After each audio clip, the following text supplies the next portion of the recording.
السلام علیکم درنو لیدونکو ستړي مشئ پام وکړئ تازه لاندو مهمو خبرونو ته.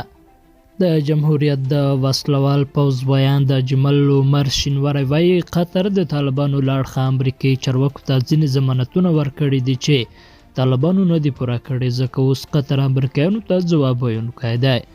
نوموړی وایي له همدې کبله اوس قطري چارواکي هڅه کوي د طالبانو د دویم نسل استازی ملا یعقوب مجاهد چې د امریکا په تور لیست کې نه دی له دوی سره مخامخ کړي.